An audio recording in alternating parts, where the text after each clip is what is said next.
Welcome to I Love My HBCU ?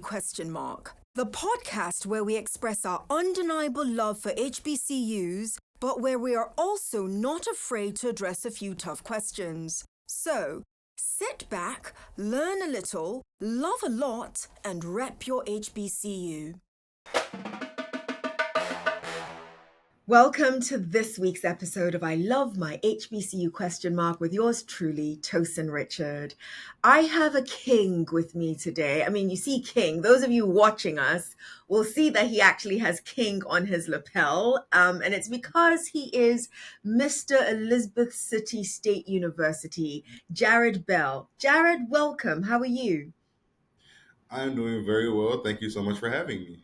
Absolutely, absolutely. Jared, okay, let's get into this conversation. Those who are not familiar, and I think you are our first king, so this is a good question to ask you. Those who are not familiar with HBCUs and the HBCU royal court of kings and queens, what is it to be an HBCU king? Okay, so being an HBCU King, we are elected by our student body to represent the school as ambassadors. So I was voted during campaign season. Each spring semester, these positions are campaigned for, and we pretty much represent our student body. We are the voice of the student body. We are what other schools see. So we go to conferences and represent our institutions, and we also go in and have speaking engagements and speak at events associate with alumni, and we're pretty much like the best representation of our student body. Nice. So this makes you the official ambassadors, the formal official ambassadors for your institution. Is that accurate? Yes, I will say that. Whenever there are any opportunities that are given to different offices at our institutions, we are usually the first people they call to go and receive these opportunities and represent our school. So, okay, Jared, I have been on several HBCU campuses, and I happen to call one HBCU campus my academic home. And so that means I've been through several iterations of campaigns. What Mhm. was your campaign slogan or theme when you were running for Mr. Elizabeth City State? Okay, so we call it a platform. Everybody campaigns on a platform. We usually use acronyms. So my acronym was GOOD, which stands for Grind Out Outstanding Days. It's something I stole from one of my football coaches. But it meant so much to me because it represents taking everything one day at a time and like doing small things to make yourself better and grow as a person each and every day. Let me run that by me one more time. Grind out outstanding days. Yes. Nice. Grind out outstanding days. Football coaches come up with some of the most inspirational things to tell you, don't they? Yes, they do. Wow. Okay, so Jared, you're also a digital media major, and I'm not going to say it for you. You tell us some of the exciting things that you're a part of as a digital media major. Okay, so I actually serve as president of our mass media club. And one of the special things about Elizabeth City State University is that we have a fully functional TV station on campus. We also have a radio station. And I am the host on our radio station 89.9 WRVS, your community voice, from 7 to 10 p.m. on Tuesday evenings, hosting Evening Vibes. And also along our digital media program, we have a podcast studio. So there are a lot of students on campus who produce podcasts. So, for instance, for an assignment for class on Monday, we're actually going in and we're recording a podcast on a certain topic. I love it. Do you know the topic yet? So the topic is men are from Mars, women are from Venus. So yeah, we're pretty much going to be talking about the differences between men and women and how we think about relationships, and also how that thinking has changed over time. I love it. I'm going to wait. Before I say I'm going to be tuning in, can you tell us, those of us who are not at Elizabeth City State University, how do we get to hear this podcast? So that podcast, I don't know when will be released to the public. Right now, it's just an assignment for us. Okay, okay. Um, but it'll be possible to put it on Spotify. It will be on Spotify if we were to release it. And so the reason, so we all hear the men are from Mars and women from Venus. That's a common theme that many of us have heard, and I've got quite a few years on you. But in my time, it was something we kind of, I think we beat that theme to death, if you ask me. Because sure, there are differences, but there are also quite a few similarities. I would be curious to hear what your group would be saying about what those differences are, especially within this generation. So, whenever it's available for more than just your community of Elizabeth City State students to listen to, or students in that class, drop us a line so that we can tune in and listen to it, because I'm absolutely curious. Okay. Of course. Um, Jared, tell us more. I keep saying tell us more because I happen to know some other exciting things that you're working on. You've made it specific to your university, but you're working on other exciting things that I'd love you to tell the world about. Okay. I am also so currently the CIAA tournament for our conference is coming up, and so we are campaigning. Each and every king and queen in our conference is campaigning for the position of Mister and Miss CIAA. So right now voting is open, and Okay. we so pretty much we're going about hosting events and just getting students to vote. Nice. Nice. And for those who don't know what CIAA is, what is CIAA? It is the Central Intercollegiate Athletic Association. The sports conference it contains a lot of schools in the North Carolina, Virginia, and there's one school in our conference from South Carolina, and there's one from West Virginia. Nice. I know that by we, I mean Baltimore City. We're located in Baltimore, by the way. And I know that the CIAA has a lot going on over the Yes, next couple of weeks. So does that mean you guys are coming here? yes it is. The tournament has been hosted the past few years in Baltimore, so each and every CIAA school will be in attendance. So I look forward to hopefully seeing you in person when you come to Baltimore City, our very proud home. Yes. Okay, so it's about that time, Jared. I'm going to treat you to the rapid fire segment. Do you know what the rapid fire segment is, by the way? I think I have an idea. You have an idea. Are you ready for it? You have an idea. Are you ready for it? Yes. You are. I like his confidence. He's like, throw anything at me. I'm ready. Okay, Jared Bell, in 67 seconds, answer these questions as quickly as you possibly can. Okay. Starting now. Describe yourself in 3 words. I would say charismatic, um, confident, bold. Charismatic, confident, bold. I love it. You're graduating in 2.2 seconds. So you already know who your commencement speaker is. I'm still going to ask though, who is your dream commencement speaker? My dream commencement speaker would be, I'll say Will Smith. Will Smith, Will Smith, Will Smith. Will Smith would be a great commencement speaker He because would. not only is he an entertainer, but he is also very knowledgeable on a lot of topics, and he's experienced a lot of things in his life. He's also generally quite inspirational, isn't he? Okay, I'm taking up your time.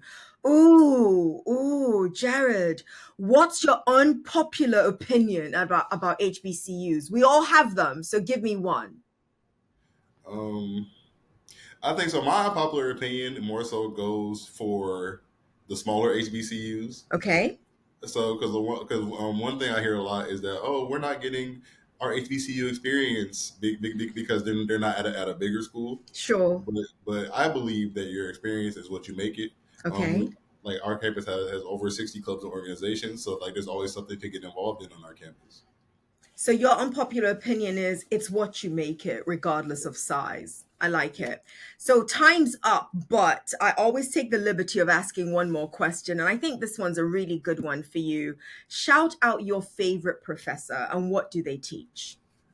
My favorite professor is Professor Strother Jordan in our digital media program here at ECSU. She teaches almost everything under the sun. She teaches media ethics, special topics in digital media, social media analysis.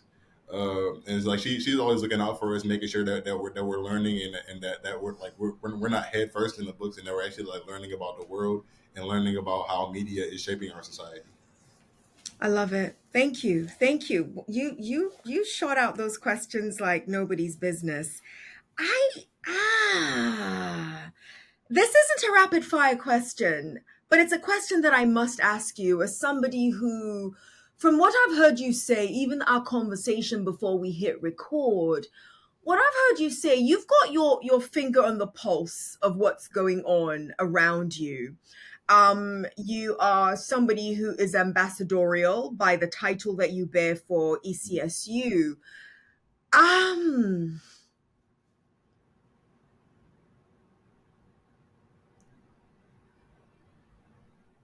I'm taking my time with this one intentionally. I'm taking my time with Yeah, this that's one fine. That's fine. intentionally. That's perfect. And that means you can take your time as well in answering this. Your generation is one, I heard somebody say yesterday, we are a generation of give and take. What are you giving us? Because it's based on what you're giving us and what we take from you that we're going to give to you as well. And that was in the context of what our leaders are doing for this Mhm. generation. What's your take on what our political leaders are doing for this generation? What's your general take on what our political leaders are doing for this generation, your generation?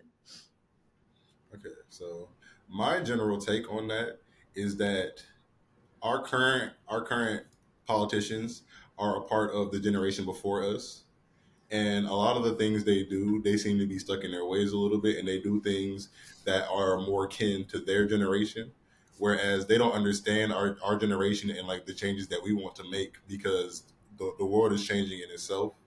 um, being able to live and live comfortably in this generation is a lot different than it was in the past. So like even before I attended my HBCU, just like being a worker, like I noticed that like people had multiple jobs. A lot of people were working Mm, multiple jobs, whereas in the past you could live off one stream of income. hmm, So hmm. it's just about evolving with the times and adjusting your approach to politics as well as life in general. I appreciate that perspective. I do. You are from Detroit, Michigan. You are not a native of Elizabeth City, North Carolina. Is that accurate? Yes. Yes. How does Jared Bell from Detroit, Michigan end up at Elizabeth City State University? Tell us your college selection journey, if you will. By the He grace took a of deep God, breath. yeah, because this story means so much to me, and like I really take pride in my journey to my HBCU because I experienced so much, and I just want to share it with a lot of other people so that they may be inspired. So I graduated in 2017. I attended one four-year institution and two community colleges before I found my HBCU. Wow. Yes, so I came out of high school. I was an athlete. That's all I ever really thought of myself as. So I went to University of Mount Union after I graduated high school. I played football. We had a lot of success. I won a national championship my freshman year, but my grades had slipped. So en route to getting my grades back, I transferred to Hocking Community College in Nelsonville, Ohio. So which is still so. Mount Union is in Ohio, and Hocking is also in Ohio. So I was out of state. I was out of state for 2 years after I graduated high school. And when I realized that wasn't fitting me, that wasn't like doing well for me either, I transferred to a community college closer to home. And there, I became more involved on my campus. I became Mid-American president, which is a leadership group we have on campus. And I also became student government association vice president at my community college. So that was really like my first hand in student leadership, but I really enjoyed myself. So around that time, COVID happened. We were kicked off of campus during the pandemic, and so I was at home for a little while. We were taking online classes. That really wasn't working for me as well as I thought it would. So I took a gap semester. During my gap semester, one of my friends who I had met at my past community college had transferred to Elizabeth City State University, and I came down to visit during a homecoming, and I really did just feel right at home. And the rest is history, I guess. Wow. Wow. This is one of my favorite questions, Mr. Bell, and it's because of you. It's because of the answers that I get to that question. Everybody's journey is so different, and everybody's pathway is so different to how they selected their HBCU. And the one you just gave me is one that I would normally expect to hear from an alum and Mhm. not one from a current student that I am speaking to. So I am even more appreciative hearing your journey of how you made your selection. And I hope, I really, really hope that somebody who is finding themselves, you said that you like telling the story because you hope that it will inspire somebody, right? And I really hope it does that. I hope that anybody hearing this listens to the pit stops you made along the way and realizing that a pit stop isn't a stop. It is just a part of the journey, regardless of where Absolutely. you end up. So I'm sure Elizabeth City State University is excited that you get to call ECSU home and that you'll be graduating from ECSU at some point in time. Not at some point in time, very, very shortly, actually, you'll be graduating. Oh, that's exciting. That is really, really exciting. Um, what's the thing you love most? And don't give me the King Mr. ECSU answer. Give me a Jared Bell answer. What's the thing you love most about ECSU? Oh my gosh. Like this may be a little cliche, but like it really is a family. Like it is. I promise you, it is. So when I transferred to ECSU, I really just kind of dove head first into everything. I joined the campus activities board on our campus because my friend that I mentioned before was the president. I walked on our football team and was able to start. And it's just like everybody was so welcoming, and it's like I really found a family. So like being so far from home, like I needed that support system, and so like the confidence they had in me and like that family feel really like made it so easy for me to just like dive right in and do so many different things that I really wasn't comfortable doing. Like I was able to I was able to win the Mr. Delta Tall pageant for the Sigma Gamma Rho chapter here on campus, and like, I've never done a pageant before, so it's just like, but like it was everything was so new to me, but like I really had no problem just like diving in, going for things because people encouraged me to do so. I love it. I love it.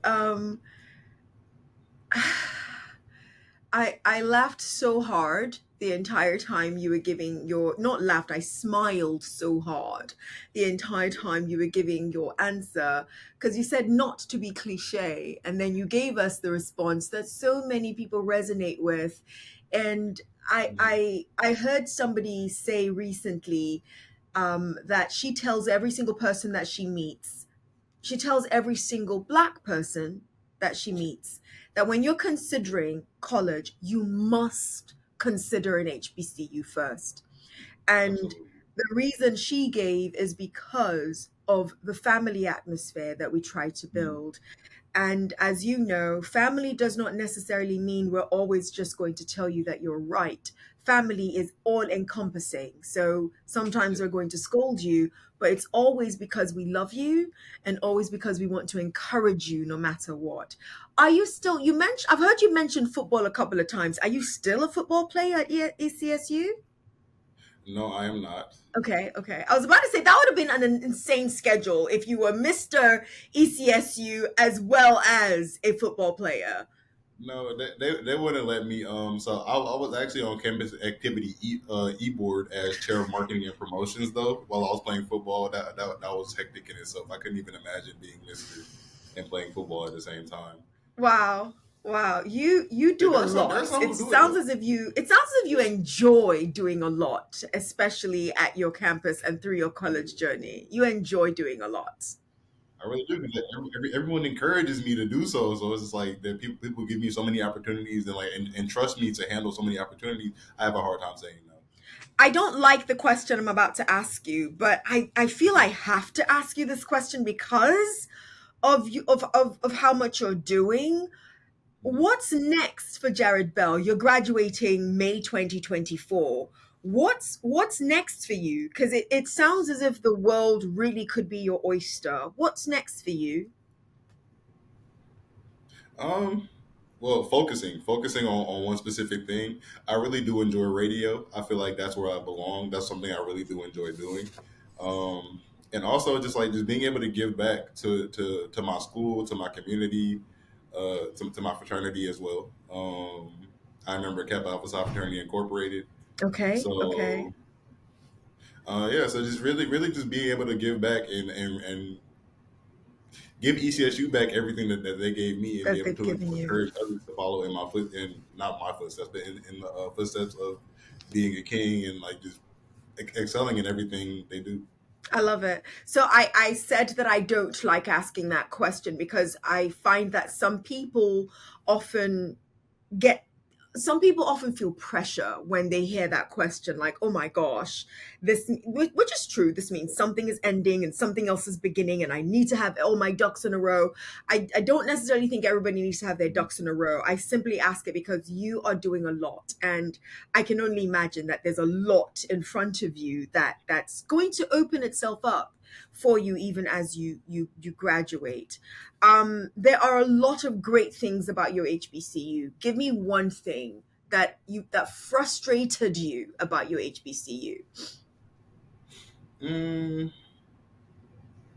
I would say one thing that frustrated me. Mm, I would say so. Student involvement would probably be one of the things that frustrated me, but that's only because I know that the group of students that came after me were coming from COVID and coming from going to school during COVID and living through the quarantine and learning online. So like they're not really used to like having, so like they didn't really have their senior year experience of prom or graduation how I had it. So I had to understand that they were coming from a different mindset than I was. So there isn't, so I'm hearing this in more than just your HBCU, that there seems to be a waning sense of engagement and interaction and involvement in a lot of the campus activities, whereas in the past there seemed to be a lot more bustling life, if for lack of a better word, on campus. How What can we do about that? Because as you know, we are now, is it 3 years removed from the height of COVID? I think there's still residual effects of COVID, and COVID I don't think is ever going to really go away. So there are residual effects of COVID. Um, but we're 3 years removed, or maybe 2 years removed entirely from the height of COVID. What can we do? This is you and I entering into our own little think tank, if you will. So this isn't, me challenging you one way or another, but give some suggestions. What do you think we as a community of HBCU persons can do to bring some of that life back and encourage more of that life? So I think that there's something that can be done that we already do, which is Okay. bringing the HBCU culture to high schools. That like it's so great for me because that's the experience that I wish I had. There aren't many HBCUs up north. So like seeing my school bring our marching band, bring our Greeks, bring our sports teams to high schools, and like letting them see what they can do and what they can accomplish at an HBCU is so important. So Jared, I hope I'm not getting this wrong. I don't know. Again, we're in Baltimore City, so the state is Maryland. I'm going to go and find out now after hearing you say this, because I think that is actually a brilliant idea. So I know before anybody at my institution is like, well, Tosin, you do know our students visit this high school and our students visit that high school. I'm sure they do. I'm sure they do. I Mhm. guess what I'm saying though, and I think this is what you're saying, is that as entire groups, You bring part of the life, the culture, the lifeblood of an HBCU to the campus, and not individual. Oh, the students in the School of Education are going to tutor the students at X, Y, and Z high school, but no, they give you a mini homecoming feel. They show up and actually Yeah. show you what Greek life culture. Of course, the outward side of Greek life culture, what some of that looks like. They involve you in some of their step shows and so on and so forth. That's a brilliant idea, Jared, and I'm going to steal it from you as I Oh, no share it with problem. those of us in our schools. Of course. You've given me permission to steal it. Okay. Yes. You notice that I said we're going to enter into our own little think tank, and I have offered nothing. I've just taken your idea. So I'm admitting on myself here, which is fine. Okay. Oh, you're leaving soon, Jared. And Very I soon. from did you give us the day countdown? So or we graduate May 4th. I haven't been keeping track on the clock. You have? I have not. You have not. Good for you. Good for you. That means you're enjoying your time too well, and you know what it means? It's not just a matter of you enjoying your time too well. You're staying in the present. You're appreciating the present and you're loving the present. I'll take that. I get the sense from the little time that I've gotten to spend with you, I get the sense that your university loves you and that you've been such a bright light at your university. What do you think your legacy is going to be at ECSU? Um, I feel like the legacy that I will leave, is just that of men and student leadership. I feel like after I was able to come in as a transfer and accomplish all the things that I have accomplished, a lot of people see that, and a lot of people are thinking, or will see me and believe that they can do more as well. So like there have been a lot of athletes that have like asked me about joining like CAB, SGA, or World Court, or them getting involved in other clubs or organizations, such as like organizations involving their major, getting involved in media, 1704 media, um, just getting involved, just inspiring students to get involved. I love it. Inspiring students to get involved. It will be Jared Bell's legacy at ECSU. I think that's a brilliant legacy to have. Jared, we are lucky on I Love My HBCU question mark to have so many men represented as our guests. It's actually it's that I don't want to say unbelievable, but slightly shocking to me. And the reason why I call it shocking is all we have to do is look at our most of our university campuses. We are generally across the board at HBCUs enrolling more women than we are men. Why is that? Why do we have more women on campus than men, or more women enrolling in college than men? And the why is that might be a slightly unfair question to ask you, but I want you to delve into that space for me. And then I as a person who identifies as a man, I'd love you to venture into how do we get more of you in? Because if you look at our podcast roster, you'd think it's only men on these college campuses because we have more men as guests Mhm. than we do women, but that's inaccurate. And Mhm. I'm curious, how do we get more men actually on these college campuses and registering for college? It's about visibility, in my opinion. So like there are a lot of young men in these communities that only see a certain demographic of what they can be. So I feel like one of the things that I push as being a king at my institution is just like showing younger men that they can be more, and that they can really make an impact in this world if they put their minds to it and decide to like really take control of their lives and their education. And because education is one thing that nobody can take away from you. That's and true. so and so I feel like a lot of times there are young men in our communities that think they can only be be athletes, or they think they can only be rappers, or they think they can only do street stuff. And so it's just about representation. So like the more they see of people like of men like them doing great things and going to college and taking control of their lives, the more they'll be inclined to do so. Okay. Okay. And but while also showing them the resources that they can use to help get them to college, because a lot of times they feel like that like they're not meant for it, or like they don't have enough to get there. But like each institution has resources to get them there. I hear you. I hear you. I hear you. I hear you. Um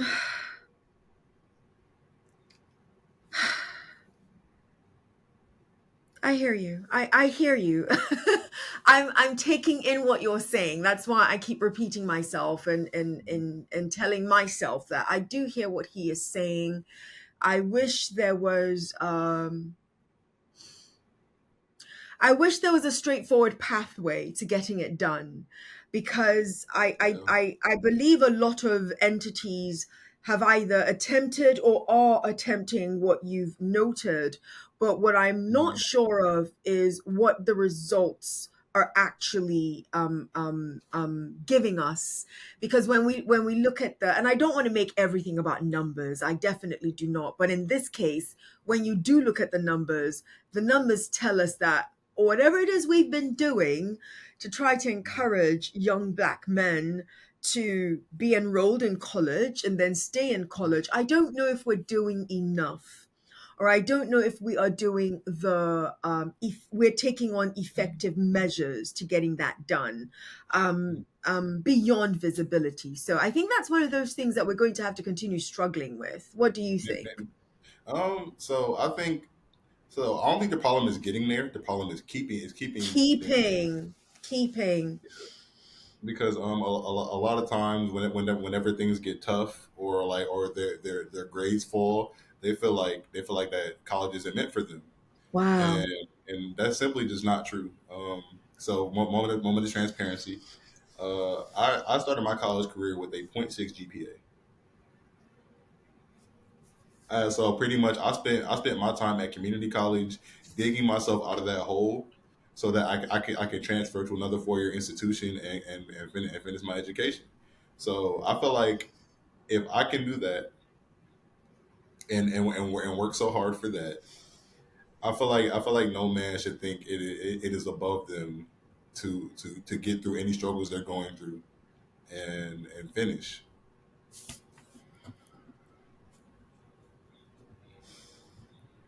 I like that. I like the fact that you interjected with the fact that it's keeping them there. That might be a stronger challenge. And I've never heard somebody just outright say or outright admit that when the going gets tough, the sometimes the reaction is, well, maybe this isn't meant for me, as Mhm. opposed to, let me pivot and see if it's still meant for me, but meant for me in a totally different way. So that that that that that made me reflect a little bit more. And there are a number of things that I think we could still be doing a little bit differently then, with regards to keeping them there. Understanding, however, because I don't want to be a hypocrite, as much as I helm this podcast, I am one of those human beings that does believe that college is not necessarily for every single person. And when a person finds out and realizes that college isn't for them, I don't think it behooves us to shame them for that. I think Mhm. it's necessary for us to still understand that education comes in several different formats. Yeah, And absolutely. as long as somebody is still finding pathways to be educated in the necessary ways, that might be what matters most, and not necessarily just the college degree. So I wanted to make sure I wasn't being hypocritical when I was like, okay, it's about keeping them there, but I think it's also about acknowledging the uniqueness of each of our pathways. Okay, Jared, is there anything that we should have covered, that you wanted to share, that I have not done a great job of bringing into the conversation? Bless us with that before we say goodbye to the audience. Um, I would just say, if you are considering a college for all the people who are in high school or tra- transferring to other schools, uh, don't look for only the big name schools.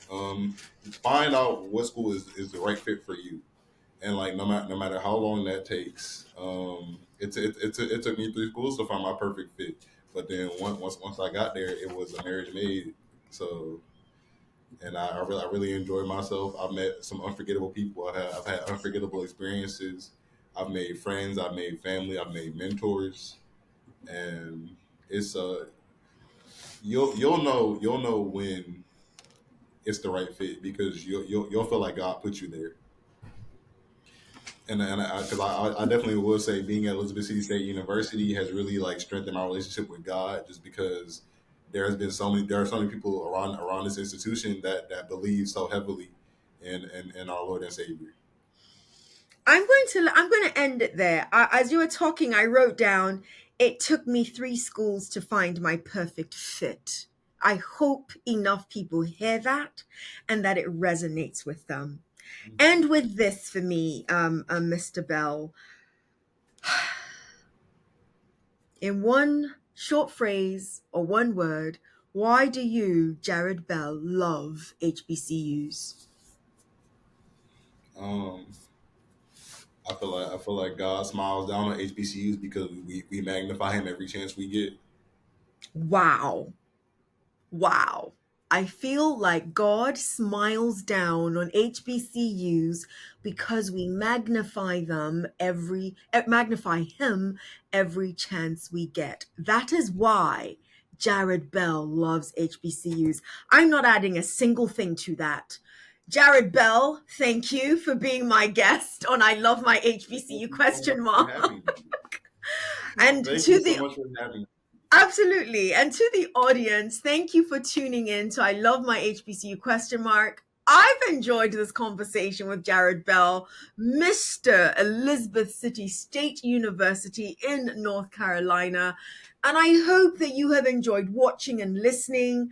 I also hope that I have earned the pleasure of you subscribing to I Love My HBCU question mark. And how could you not like this episode with Jared Bell on it? Yours in HBCU love. I hope to see you next episode. Jared, again, thank you. Thank I'm you. sending you a heart as well. Thank you. You've been listening to I Love My HBCU question mark. Let's keep the conversation going as we share our stories and encourage more practical support of HBCUs, whilst of course holding each other accountable. Don't forget to follow and subscribe for the latest episodes. Until next time, love and lift your HBCU.